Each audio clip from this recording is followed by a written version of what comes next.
സൗകര്യമാണ്.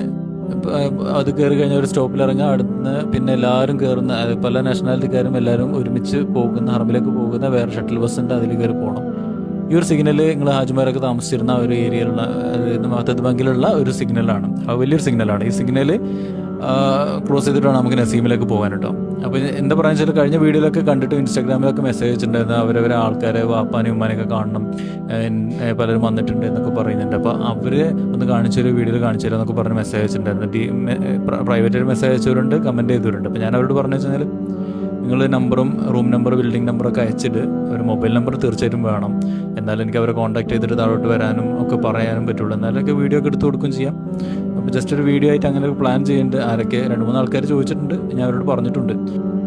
അപ്പോൾ അങ്ങനെ ആഗ്രഹമുള്ള ആൾക്കാർ നിങ്ങൾ എന്ത് ചെയ്യുക, നമ്പർ മസ്റ്റായിട്ടും കൊടുക്കുക. അപ്പോൾ അവരെ കോൺടാക്ട് ചെയ്തിട്ട് എന്ത് ചെയ്യാം, എനിക്ക് അവിടെ ജസ്റ്റ് അവരെ വിളിച്ച് താഴോട്ട് വരാനൊക്കെ പറയാമല്ലോ, എന്നാലും നമുക്ക് വീഡിയോ ഒക്കെ ഉൾപ്പെടുത്താൻ പറ്റും. അല്ലാതെ അവരറിയാതെ ചെയ്യുമ്പോൾ ഒരു പ്രശ്നമാണ്, അത് ശരിയാവില്ല. പിന്നെ ഈ ഒരു പാലം കണ്ടോ, ഈ പാലത്തിനോട് വലത്തോട്ട് പോയി കഴിഞ്ഞാലാണ് ഹറമ, ഇടത്തോട്ട് പോയാൽ നസീം കേട്ടോ.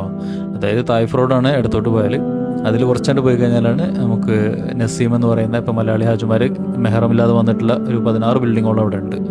അപ്പോൾ എന്തായാലും നമുക്ക് അവിടെ പോകാം. പിന്നെ അതുമല്ല, ഈ ജംഗ്ഷൻ്റെ അപ്പുറത്ത് തൊട്ട് നമുക്ക് അവിടെ കാണാൻ പറ്റും, ഇടത്തേ ഭാഗത്ത് മുകളിലായിട്ടൊരു പള്ളി കാണാൻ പറ്റും. മസ്ജിദ് അൽ റാജി എന്ന് പറഞ്ഞിട്ട് പള്ളിയാണ്.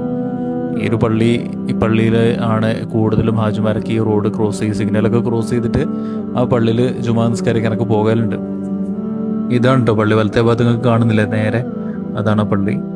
നമുക്കിവിടെ ഹാജിമാർ താമസിക്കുന്ന ഒരു ഏരിയയിൽ ഏറ്റവും പ്രധാനപ്പെട്ട ഒരു പ്രശ്നം വെച്ചാൽ ഭക്ഷണം ഭയങ്കര ബുദ്ധിമുട്ടാണെന്ന് ഇപ്രാവശ്യം എല്ലാവരും പറയുന്നുണ്ട്.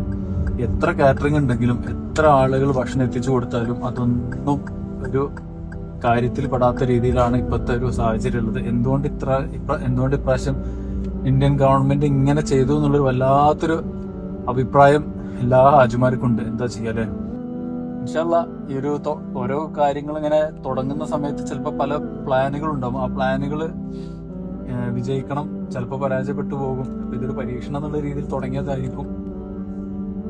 ഇത് ഹാജിമാർ താമസിക്കാൻ നസീം എന്ന് പറഞ്ഞിട്ടുള്ള ഒരു ഏരിയ കേട്ടോ. ഈ ഒരു ഏരിയ എപ്പോഴും ഇങ്ങനെ ഒഴിഞ്ഞിടക്കുന്ന ഒരു ഏരിയയാണ്, കൂടുതൽ തിരക്കും കാര്യങ്ങളും. നമ്മൾ നേരത്തെ അസീസിയുടെ ഭാഗത്ത് കണ്ടില്ലേ, എപ്പോഴും ആളുകൾ അങ്ങോട്ടും ഇങ്ങോട്ടും ക്രോസ് ചെയ്യലും ഹാജിമാർ നടക്കലും.